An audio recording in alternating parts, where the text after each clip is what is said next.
Good morning, good afternoon, and good evening, wherever you are and whatever you're doing. I hope you're having a fantastic day.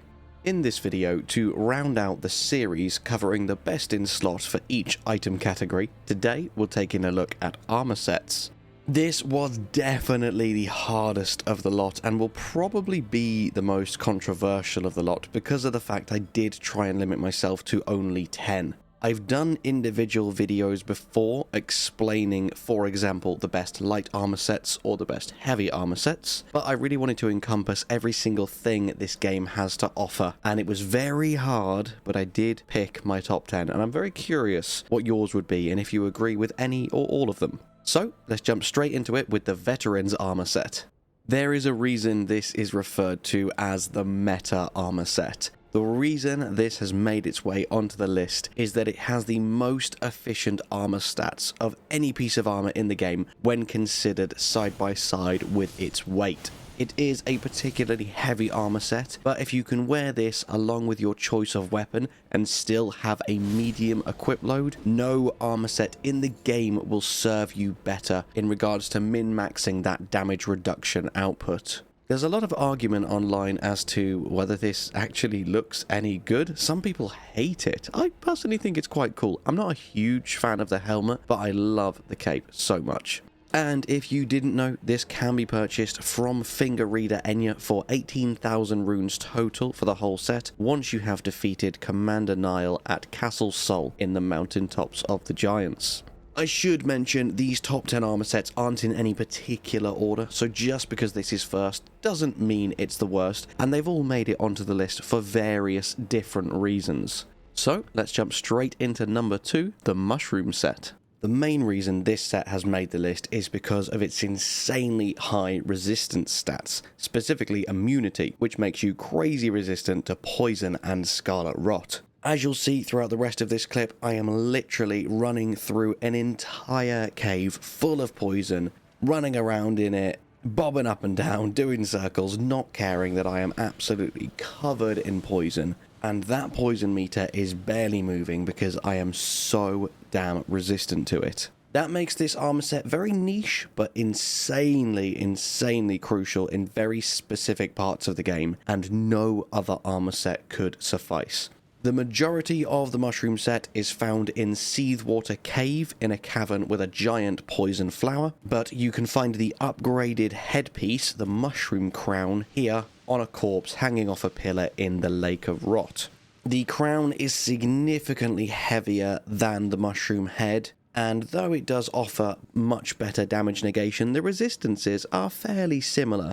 The only reason you would really use the crown is for its special bonus, which raises your attack power when something nearby suffers poison or rot. Basically, this crown is the poison or rot equivalent to the talisman Lord of Blood's Exaltation.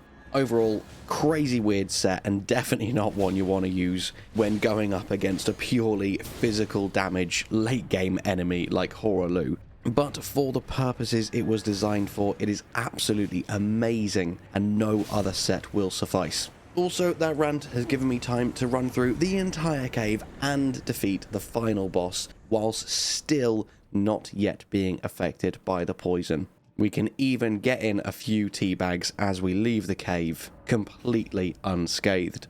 The next few sets we'll be covering are all effectively cosplay sets. There are so many incredibly cool characters in this game, and the fact that it allows you to cosplay as nearly all of them is a huge draw of the armor sets, so I had to include in a few of my favourites. There are many NPCs armor sets that you can gather throughout the game, so it was super hard narrowing it down and not having this entire top 10 list just being NPC armor sets. So, the 3 I have picked are Blythe, Hoslow, and Melania.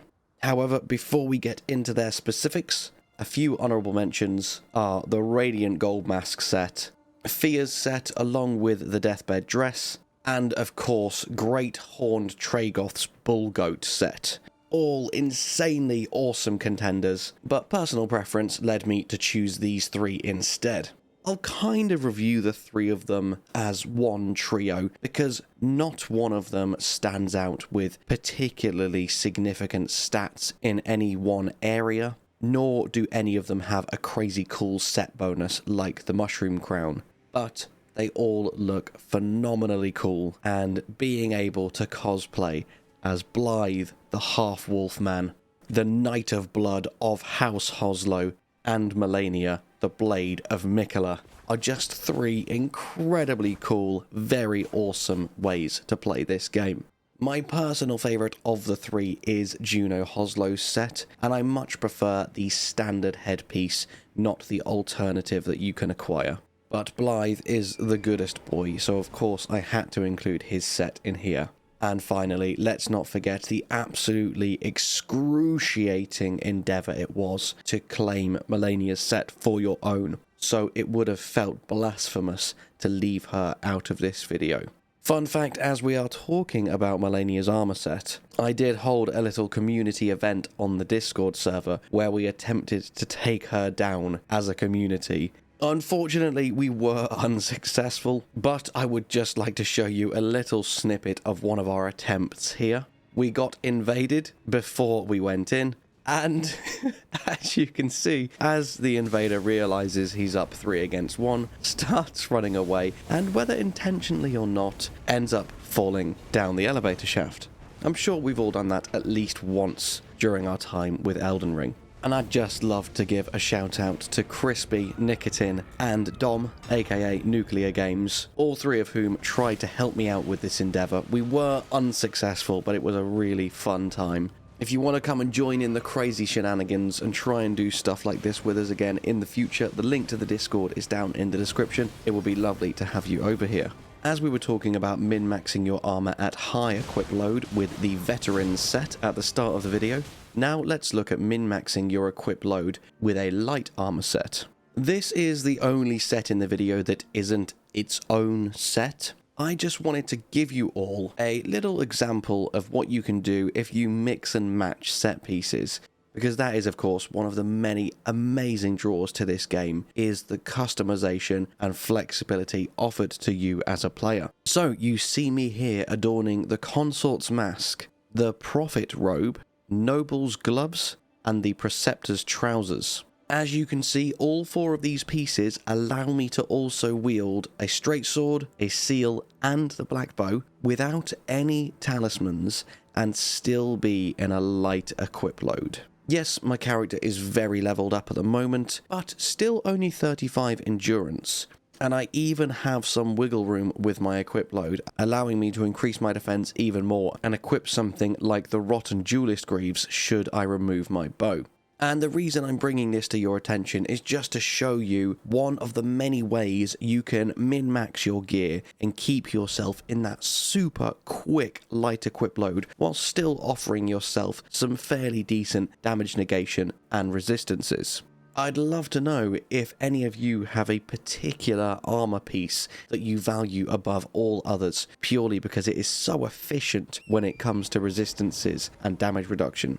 Obviously, as you can see, this set does make my character look a little bit ridiculous, and I personally am all about fashion souls. But it's nice to know that when you need efficiency over fashion, the option is there to you. And I am just outraged that this laying down knight decided to stick an arrow right through my entire body as I was trying to show off this glorious set of armor.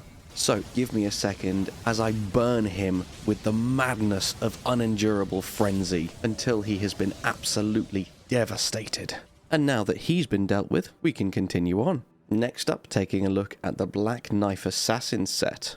What better way to show off this set than with Black Knife in hand and Black Knife Tiche by my side as we take down another of the Black Knife Assassins. This is a truly glorious set and does look far better on the female characters, so I am a bit upset with myself that I chose a male character for the purposes of this video because it just doesn't look as good on them. As that glorious fight was going on behind us, it gave us the opportunity to truly appreciate how gorgeous this set is. Truly befitting of the assassins that carried out the Night of the Black Knives. and the black knife armor itself specifically muffles the sound of your footsteps is really, really cool. Both functional and fashionable. What more can you ask from an armor set? This truly makes you feel very badass being able to cosplay as a black knife assassin, considering they are so terrifying in the lore. Truly a power not to be trifled with. And now that we've finished swooning over the black knife assassins, next up, let's take a look at the knight sets. And I'll explain what I mean by that in just a second. For the purposes of the video, you see me here in the Gelmir Knight set, but I am talking about every single knight in the game. The Godric Knights, the Cuckoo Knights, the Redmane Knights, the Lanedale Knights, the Bloodhound Knights, the Cleanrot Knights. Every single knight set, I think, looks so incredibly cool in its own right, and they all add such rich depth to the lore. It's so amazing being able to learn about the knights who served under the various lords of the lands. The Gelmir set is one of my favourites because it's so understated. It doesn't have the vibrant reds of the Redmane set or the vibrant blues of the Cuckoo set. It's a very subtle colour palette, and as it is the armour worn by the knights loyal to Praetor Rykard, it definitely has one of the more powerful meanings in the game. As it says, their lord fell from lofty ambition into gluttonous depravity, and as their lord lost his dignity, so too did the knights lose their master. There is such deep, rich lore to be had in all of the knights' armour sets. Just because I've picked up the Gelmir set to demo for you in this video doesn't mean to say that all of the others aren't as equally awe inspiring. And now, with our ode to the Knights of the Land out of the way, let's look to one of the lords himself, as next up is Star Scourge Radahn's armor set. I mentioned before a few of the honourable mentions that nearly made it into the list are Fear's Gold Masks and the Bullgoat set. And now that we have just reviewed the knights and we're moving on to one of the lords of said knights, I also want to give a shout out to the other 3 armor sets that very, very nearly made it into my top 10. And that is the Caria Knights, the Knights Cavalry, and the Crucible Knights.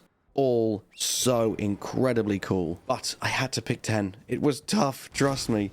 But we shall dwell on that no more as we move into Radahn's armor set. Probably many people's favourite for very good reason. Straight away your eyes are drawn to the helm of the Golden Lion with red flowing hair.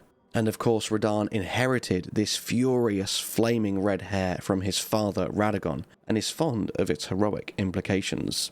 And as we move to the armour itself, the Golden Lion is said to symbolise Godfrey, the first Elden Lord, and his beast regent Serosh. Everything about this armor set, and of course Radahn himself, is totally badass. One of the most awesome and powerful characters in the entirety of the lore.